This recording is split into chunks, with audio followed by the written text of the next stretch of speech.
जया एकादशी व्रत 8 फरवरी शनिवार 2025 को मनाई जाएगी। एकादशी तिथि प्रारंभ 7 फरवरी 2025 को रात्रि 9:26 से, एकादशी तिथि समाप्त 8 फरवरी 2025 को रात्रि 8:15 तक। पारण व्रत तोड़ने का समय 9 फरवरी प्रातः 7:04 से प्रातः 9:17 तक। पारण तिथि के दिन द्वादशी समाप्त होने का समय रात्रि 7:25 तक। जया एकादशी के दिन भगवान विष्णु की आराधना की जाती है।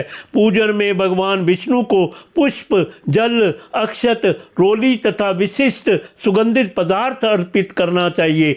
जया एकादशी का यह व्रत बहुत ही पुण्यदायी होता है। मान्यता है कि इस दिन श्रद्धा पूर्वक व्रत करने वाले व्यक्ति को भूत, प्रेत, पिशाच जैसी योनियों में जाने का भय नहीं रहता है। इस दिन भगवान विष्णु की पूजा और वंदना की जाती है। इस व्रत की पूजा विधि इस प्रकार है। जया एकादशी व्रत के लिए उपासक को व्रत से पूर्व दशमी के दिन एक ही समय सात्विक भोजन ग्रहण करना चाहिए। व्रती को संयमित और ब्रह्मचर्य का पालन करना चाहिए। प्रातः काल स्नान के बाद व्रत का संकल्प लेकर धूप, दीप, फल और पंचामृत आदि अर्पित करके भगवान विष्णु के श्री कृष्ण अवतार की पूजा करनी चाहिए।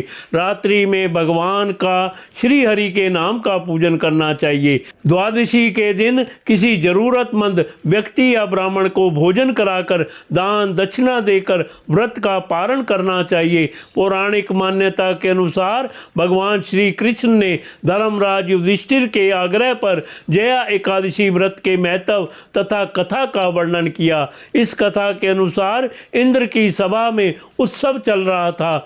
देवगण, संत, दिव्य पुरुष सभी उत्सव में उपस्थित थे। उस समय गंधर्व गीत गा रहे थे और गंधर्व कन्याएं नृत्य कर रही थी। इन्हीं गंधर्वों में एक माल्यवान नाम का गंधर्व भी था जो बहुत ही सुरीला गाता था। जितनी सुरीली उसकी आवाज थी उतना ही सुंदर रूप था। उधर गंधर्व कन्याओं में एक सुंदर पुष्पवती नामक नृत्य गणना भी थी। उधर गंधर्व कन्याओं में एक सुंदर पुष्पवती नामक नृत्यांगना भी थी।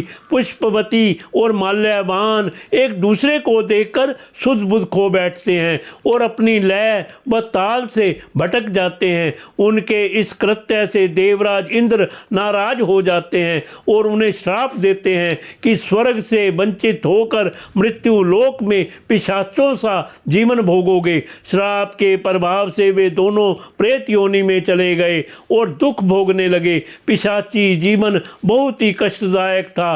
दोनों बहुत दुखी थे।